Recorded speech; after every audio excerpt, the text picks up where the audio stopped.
আসসালামু আলাইকুম, কেমন আছেন সবাই? তো আজকে দেখেন পাঙ্গাস মাছের মাথা নিয়ে এসেছি।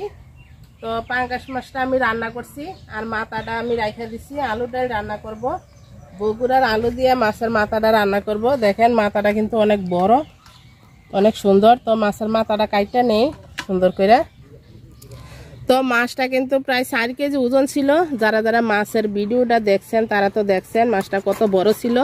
পাঙ্গাস মাছ, এটা পুকুরে চাষ করা মাছ। এই যে লাল লাল দেখা যায়, দেখেন এই যে চোখ মুখ। আমাদের এদিকে অনেকে ভাত খাওয়ায় মাছেরে, ভাত খাওয়ায় যে এই মাছ চাষ করে, এই মাছ খুবই মজা লাগে খাইতে। মাথা যেই শক্ত। তো অনেক যুদ্ধের পরে মাছের মাথা কাটতে নিছি। দেখেন এই যে এটা এত বড়ই রয়েছে আর কাটতে পারি না। তো বাকিটা রান্না করার পরে সাইজ করব, পেটে যেয়ে সাইজ হয়ে যাব এমনিতে। তো বগুড়ার আলু দিয়ে ডাল রান্না করব, আলু সিদ্ধ বসাই দিব এখন। এই যে এগুলো হয়েছে মাথা, অল্প একটু ডাল রান্না করব। তো বগুড়ার আলু নিয়ে নিছি আলুর ডাল রান্না করার জন্য, আলুটা সিদ্ধ করে নিব।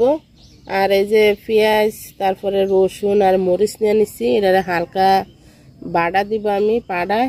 তো বাইটটা নেই আর আলুটা সিদ্ধ করে নেই।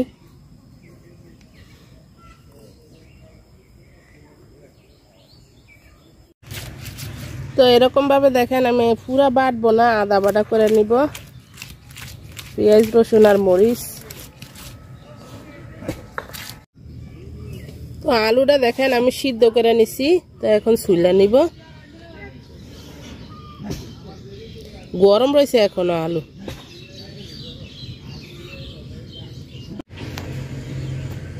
তো আলু চুলা নিছি। তা আমি যে চামচ দিয়ে এরকম ভাবে ভাঙ্গা ভাঙ্গা নিব, যেহেতু ডাল রান্না করব। এই আলুটা একটু আডা আডা হয়, মানে রান্না করলে খুবই মজা লাগে। আর আমাদের এদিকে যে আলুটা হয় সাদা আলু, ওইটাতে এত মজা লাগে না। আমার কাছে এই লাল আলুটা বেশি ভালো লাগে খাইতে।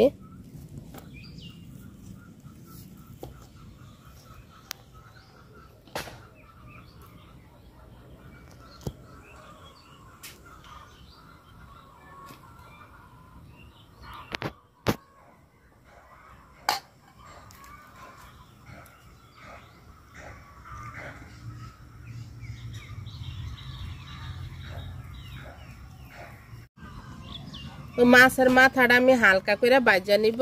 পাতিল গরমে গেছে, তেল দিয়ে দিলাম।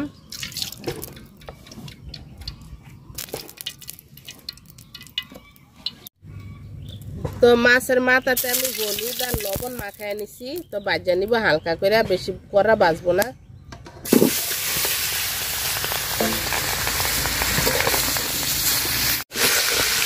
তো মাছের মাথাটা আমি হালকা করে ভাজা নিছি, তুলে নিব, বেশি ভাজবো না, তাহলে আবার শক্ত হয়ে যাবে বেশি।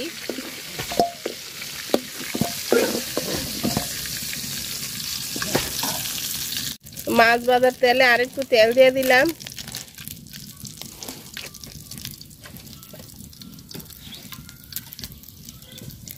আর এই যে ছেঁচা রাখছিলাম যে পেঁয়াজ মরিচ আর রসুন, তো ছেঁচা ইয়াটা দিয়ে দিলাম।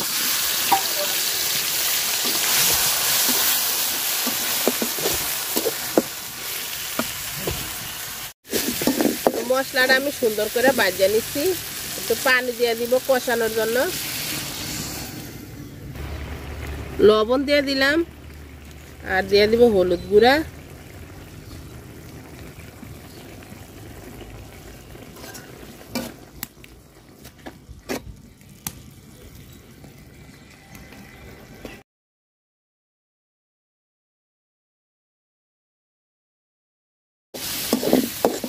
মশলাটা আমি সুন্দর করে কষায় নিছি।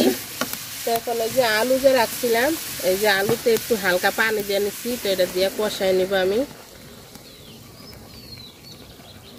আসলে আলুর ডাল অনেক দেশেই, মানে আমাদের বাংলাদেশের ভিতরে অনেক দেশের ফেমাস খুব, কিন্তু আমাদের এদিকে এত খায় না। কিন্তু আমার কাছে খুবই ভালো লাগে গরমের দিনে আলুর ডাল, তারপরে এরকম করে ডিম দিয়ে রান্না করলে আলু ভালোই লাগে, খারাপ লাগে না। তো এটা কষায় নিই সুন্দর করে। তো আলুটা দেখেন আমি সুন্দর করে কষায় নিছি। নিচে দিয়ে লাগিয়ে যাইতেছে। তো এখন ঝোলের পানি দিয়ে দিব।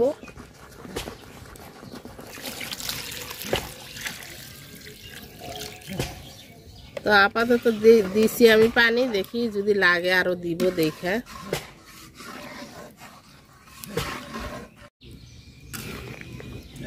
তো ডাল দেখেন বলক এসে গেছে। তো আমি মাছের মাথাগুলা দিয়ে দিব, একটু আগে আগে দিব, তো নরম হয়ে যাব মাছের মাথাটা।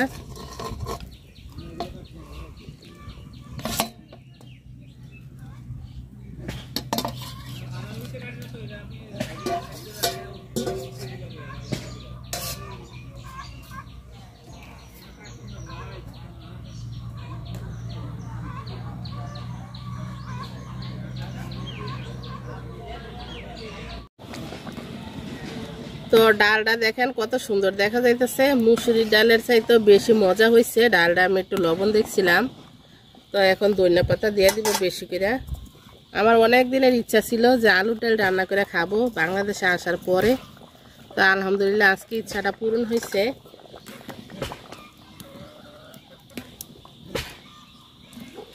খুবই সুন্দর দেখা যাইতেছে। আর যারা যারা পাঙ্গাস মাছ না খান অন্য মাছ দিয়েও রান্না করে এভাবে খাইয়া দেখতে পারেন, খুবই মজা হয় আলুর ডাল। তো মজাদার আলুর ডাল হয়ে গেছে, নামাই নিলাম। তো দেখেন আমি ধনিয়া পাতা দিছি দেখে, তো জিরা গুঁড়া দেই নাই, নাহলে জিরার গুঁড়া দিলেও অনেক মজা হয়। তো যারা যারা এতক্ষণ ধরে ভিডিওটা দেখছেন সবাই অনেক অনেক ধন্যবাদ। ভিডিওটা ভালো লাগলে লাইক কমেন্ট শেয়ার করেন। তো জানি না কে কে লাস্ট পর্যন্ত আমার ভিডিও দেখেন, তো কমেন্টস করেন যে আপু আপনার পুরাটা ভিডিও দেখি। তো যারা যারা ভিডিওটা দেখেন কষ্ট করে পুরাটা ভিডিও দেখেন, আশা করি ভালো লাগবে। আর ইনশাল্লাহ আমার বাড়ি আরও অনেক সুন্দর করার চেষ্টা আছে। আমি অনেক অসুস্থ, তো অসুস্থর মাঝখানে একটু একটু ভিডিও দেওয়ার চেষ্টা করি, কারণ আমার ভিডিও করতে ভালো লাগে। তো যারা যারা এতক্ষণ ধরে ভিডিওটা দেখছেন সবাই অনেক অনেক ধন্যবাদ। আর এদিক দিয়ে আমি অনেক সবজি লাগাইছি, ইনশাল্লাহ সামনে সবজিগুলো উঠলে আমার বাড়িটা আরও সুন্দর দেখা যাইব।